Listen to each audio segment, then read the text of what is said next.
Totoo lang mga ka-farmers, nakapin post yan doon sa Reels library ko. Hello mga ka-farmers, yan no.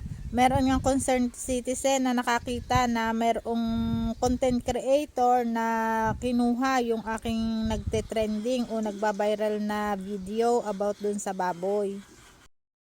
Kung kayo na nag-aalaga ng baboy ay naggumagawa din ng reels or monetize kay Facebook para gumawa ng content or isa ka ding content creator na gustong kumita, sana naman ay gumawa ka ng sarili mong video.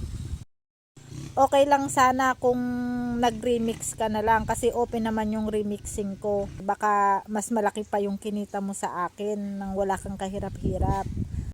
Yun nga mga ka-farmers, no, sa ginawa niya doon sa pinost niya, nagkaroon nga siya doon ng 529 na reaction, 19 comments, 12 shares at 109 plays.